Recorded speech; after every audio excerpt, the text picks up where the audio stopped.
Hello and welcome back to our EdjSports NFL betting preview for Week 10. I am your host Ian O'Connor, Senior Data Analyst here at EdjSports, and I'll be previewing our Week 10 Thursday night football game between the Baltimore Ravens and Miami Dolphins, along with a handful of other games we have this weekend. I'll also have a Moneyline value pick for you as always this weekend at the end of the show. We only have one this week though. We normally have a few more, but we'll get to that at the end. And before I dive into the previews, just wanted to give you the usual reminders. You can catch me here every Thursday throughout the NFL season previewing the upcoming weekend's action. And then every Monday morning, I'm joined by our VP of Data Science, Scott Brown, to recap the weekend's action and some decision making, as well as our betting preview of that day's Monday night football game. You can catch us on the EdjSports Podcast Network on your podcast platform of choice. Please be sure to subscribe and give us a 5-star review. Also, subscribe to our EdjSports YouTube channel, where you'll be able to catch our podcast and all of my matchup previews every week. Also, be sure to check out our all-new site and experience at EdjSports.com. That is EdjSports.com, and download our new app. It's available for both iOS and Android. In that app, you can get the pregame betting insights for every NFL game this season, as well as NFL news and analysis, and then our fair value spreads and totals for each game. You've also got the ability to input and track the bets that you've placed, and you'll be able to see the probability of those bets hitting, and those update throughout the games in real time. So as the scores change and the time goes down in each game, you'll be able to see what your odds of your bets hitting are if you want to cash out and considering it. That's really helpful to be able to see that throughout the games. So jumping into this week, we've got 4 teams on bye this week. Still got 14 games on the Week 10 slate. Aren't really many slam dunks this week as far as looking against the spread or money line picks. As I mentioned at the top, we've only got one money line value pick as opposed to the 3 or 4 we usually have. So we're pretty close to the market on a lot of these. But I'll begin with Thursday Night Football as always. We've got Baltimore Ravens visiting the Miami Dolphins. These teams last met in the 2019 opener in Miami, and Lamar Jackson absolutely shredded the Dolphins. Had a perfect passer rating of 158.3. Threw for 324 passing yards and had 5 passing touchdowns. Didn't have to run much in this one. I think he was less than 20 yards, but it wasn't really necessary. Baltimore won that game in a rout, 59-10. That was the 2019 season where Baltimore started off the first 3 or 4 or 5 games, whatever it was, with the worst defense in DVOA history through the first few games of the season. And Baltimore has now outscored Miami 137-16 in their last 3 matchups. So not really expecting this one to be this close. At least I'm not. Baltimore comes in 7th in overall DVOA, but there's a pretty huge disparity between their offense and their defense. 7th in offense, 26th in defense, and then their special teams is 2nd as usual. But that difference there of 7th versus 26th from offense to defense. Had the big comeback against Minnesota last week, gave up some points early. The defense clamped down a little bit before giving up a touchdown late to force overtime, but ended up winning that one. Overcoming an interception in overtime from Lamar Jackson on a great play by Minnesota. But then Miami on the other side just has not been good this year. They've got 2 wins. They're 28th in overall DVOA. They're 28th in offense, 25th in defense, and 28th in special teams. So whether it's Tua or Jacoby Brissett in there, just not really a great team. I think Tua is a game-time decision, so I haven't seen an update this morning whether he'll play or not, but really not a huge difference in the numbers regardless of who's at quarterback there. So by the numbers, Baltimore has the edge everywhere, even with a struggling defense, because Miami's offense is ranked even lower. But looking at the market spread here, it's at 7.5. Our edge fair value is only Baltimore -3, so that gives Miami 64.3% chance to cover that plus 7.5. Now, I'm not exactly sure, to be honest, what our model is picking up on that gives Miami that extra value. There's typically some edge for the home field advantage, which is a couple points, 2 to 3 points, I think. Still really doesn't seem like enough to make this close based on the underlying numbers there, but could be wrong. I mean, Miami defense was expected to be much better. They still have the potential. They showed last week they can play well, although it was against Houston. Miami did have the 4th best defensive DVOA against the weak. Houston just is not a good team. So interesting on this one. It's not too common, but this is one of those games where I would probably be inclined to go against our model when it comes to the spread there and take Baltimore. But I mean, you never know. It's the NFL. Could see Miami covering at home, and the model could be picking up on something that we just can't really see, by watching the teams. Just some underlying aspect there that it likes Miami. So a couple notes here, too, on the spread. Miami has covered They did cover 2 of their first 3 games this year, but are only 1-4-1 against the spread since. They had that 15-point loss to the Bills a couple weeks ago, was their one tie against the spread or draw or push. Baltimore is 6-0 against the spread in their last 6 games in Miami, but they're only 1-2 against the spread on the road this season, while Miami's only 1-3 against the spread at home. So something's got to give there. Moving on to our total, we're a little bit closer here. The market is sitting at 46.5 points. Our edge fair value is 45 points, so 53.3% chance to fall short of 47 points. Not a huge edge there. Tough to predict. Not really much on either side there. A few notes for some totals between these two teams, too. The under has hit in 3 of Miami's last 4 games. The over has hit in 3 of Baltimore's last 4 games. So, again, kind of pretty much a little bit of the same there for each team.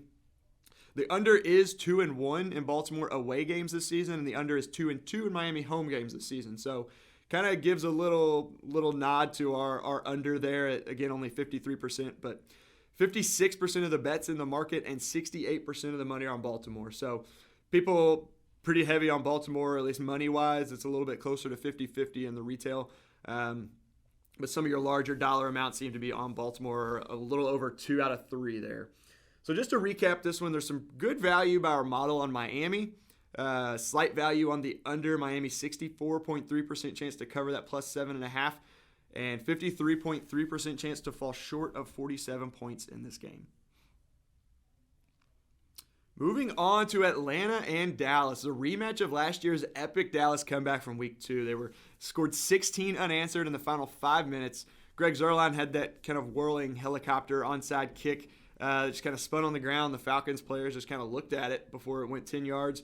Dallas recovered, ended up getting a game-winning field goal to win 40-39. Now, the Cowboys are coming off an embarrassing loss against Denver. Looking to get back on track, they were down 30-0 in that one. Didn't score until the last, I think, half of the fourth quarter.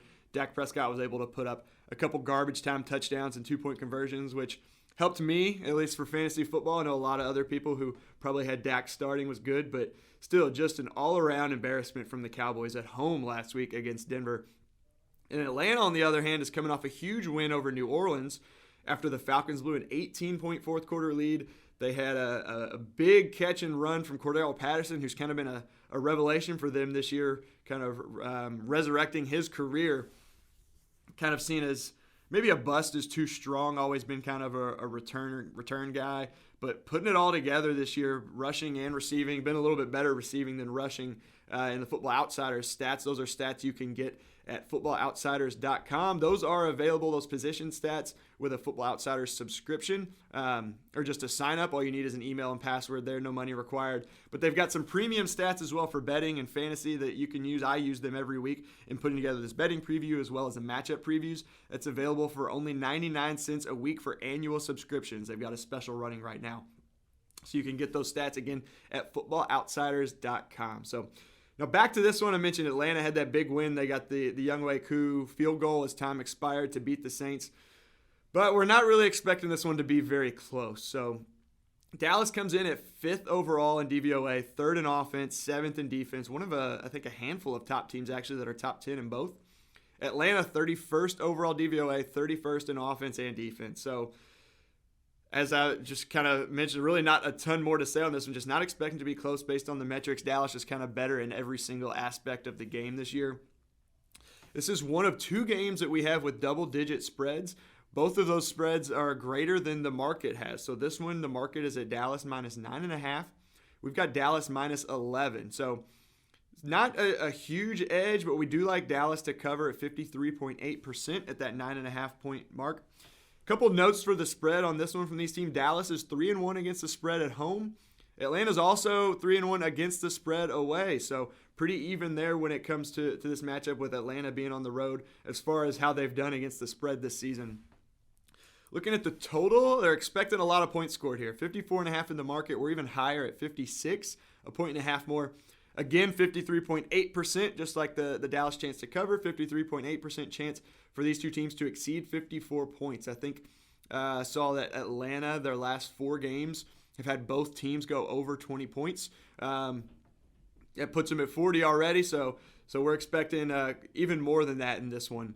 The teams combined for 79 points last season, as I mentioned at the top of the top of this preview, 40-39. We're not expecting that much, obviously, but largely the same players, minus Calvin Ridley. I mentioned they do have Mike Davis now and Cordero Patterson.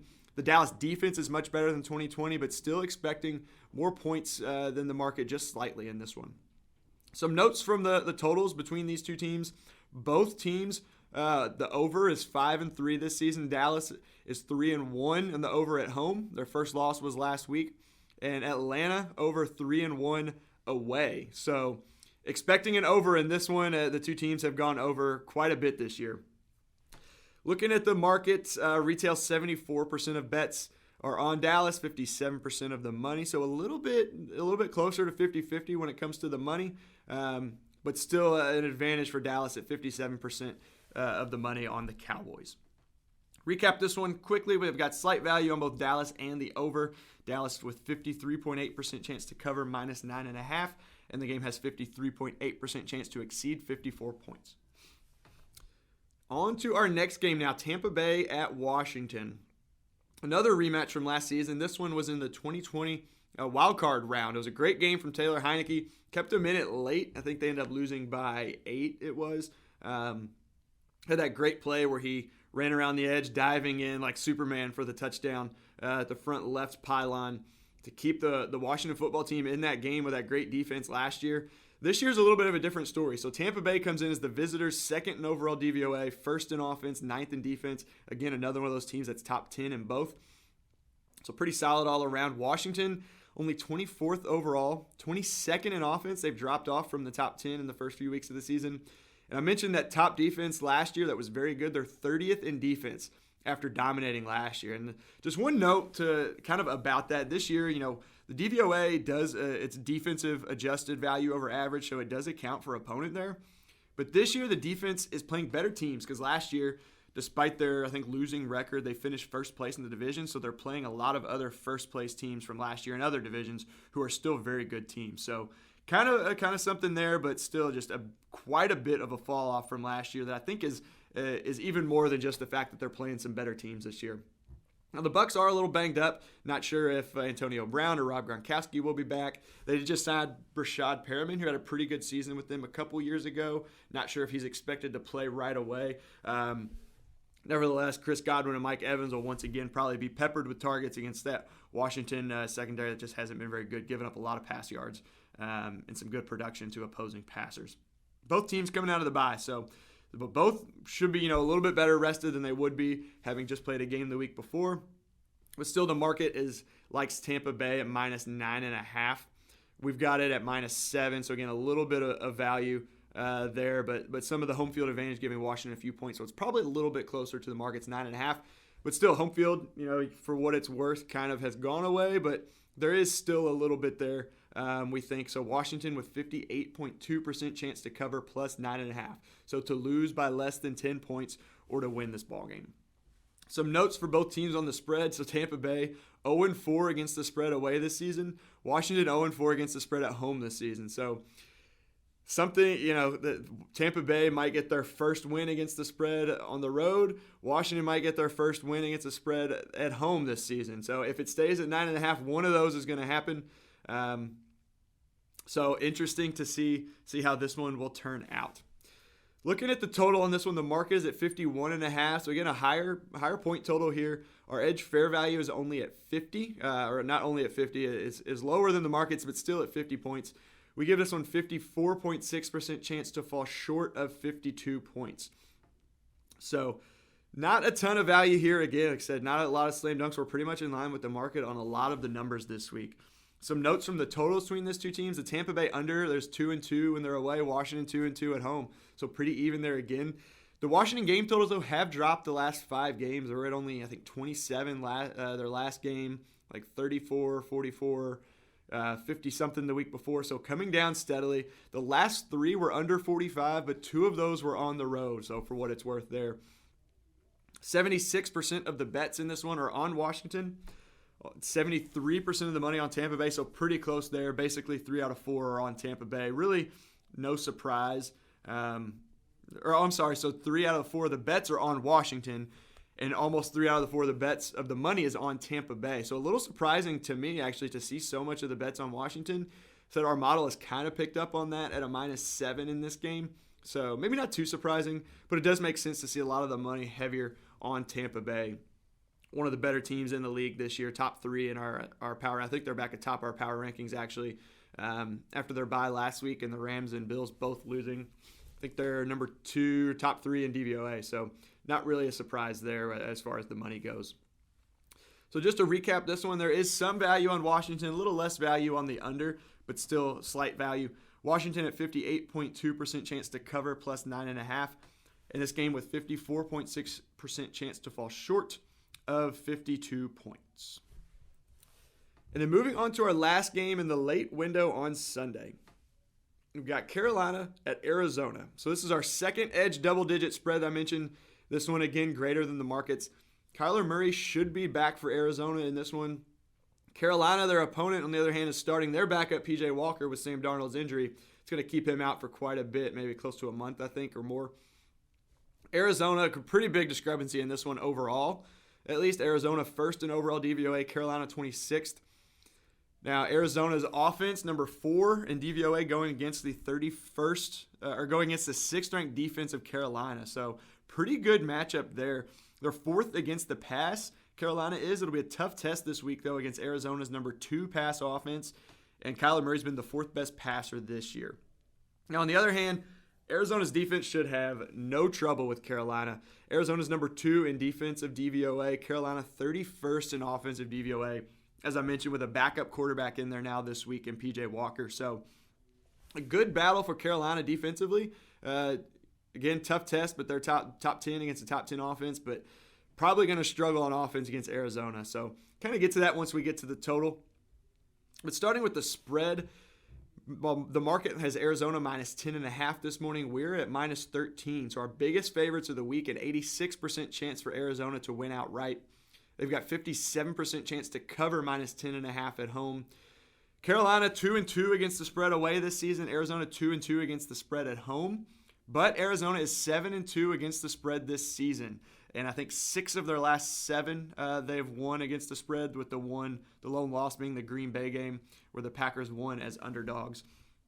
The total, it comes in as the second lowest of the week in the market at 44 points. Our market, or our fair value, is 41, which is our lowest of the week. So not a lot of points expected out in the desert in this one.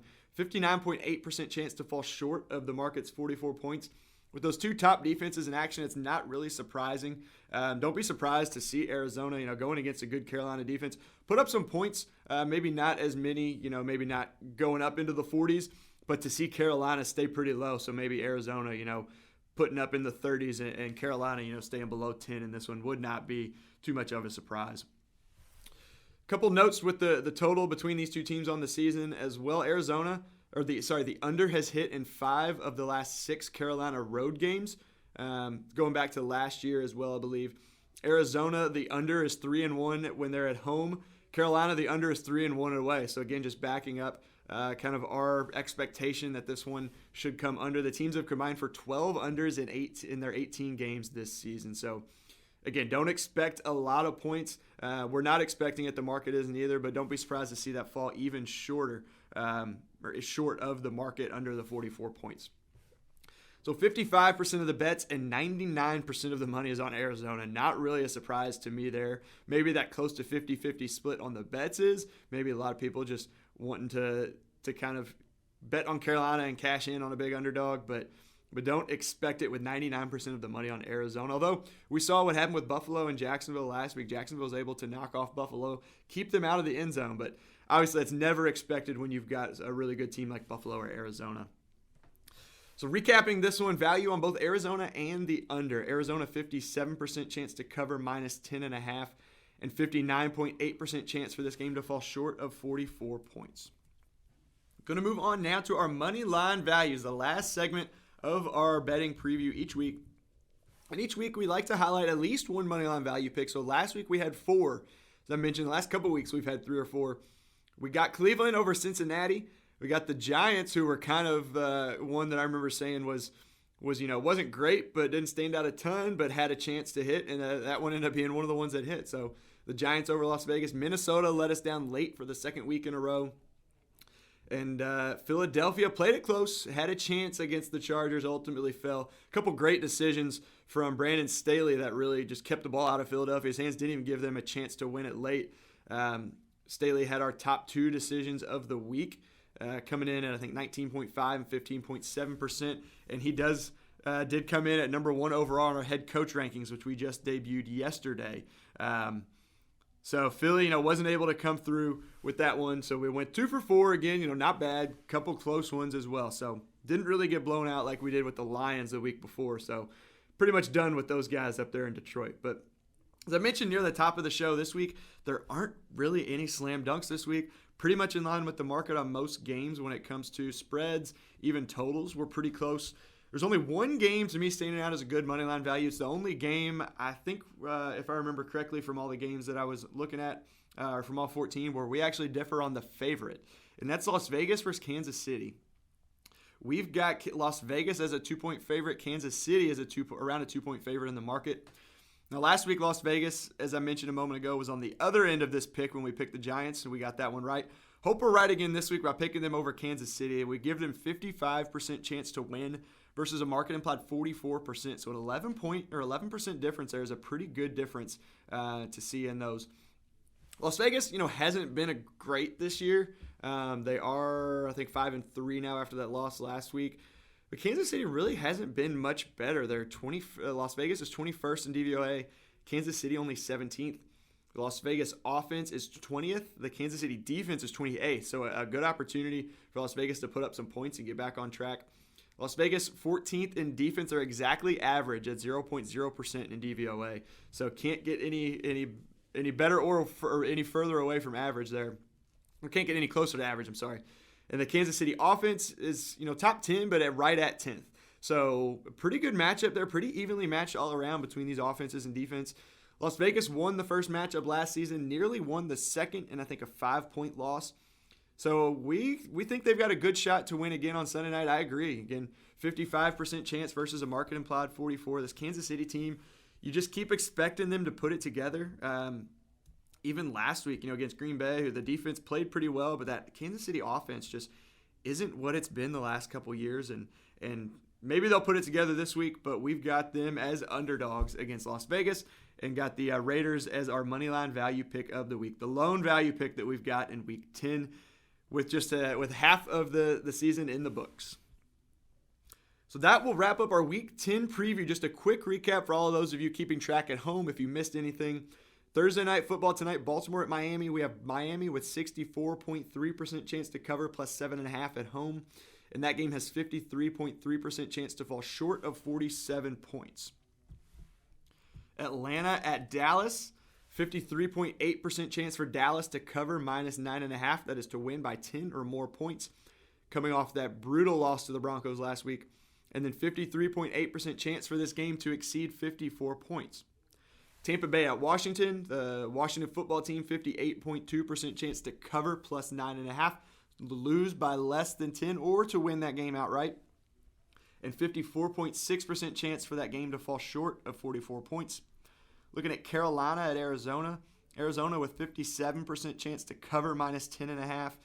And that game with 59.8% chance to fall short of 44 points. Again, there, 12 of those two teams, 18 combined games this season, have gone under. And then our lone money line value I just went over. Las Vegas, 55% chance to win versus a market implied 44% against Kansas City.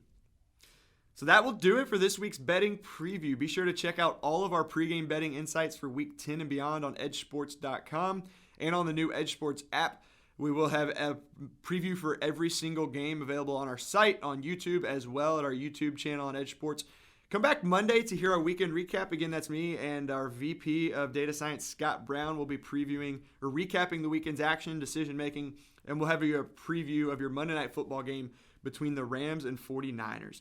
Please subscribe to the Edge Sports Podcast Network on your preferred podcast platform and give us a 5-star review. Help us grow our audience. We'll read any reviews you want to leave. If you want to just drop anything, anything funny, drop us a joke, alongside a 5-star review will help us again grow our audience, and we'll read those on the show next week. And subscribe to our Edge Sports YouTube channel, again, where you can see our matchup previews for every single game every single week. And don't forget to check back on Wednesday for our next head coach ranking show. So thanks for listening and enjoy the Week 10 action.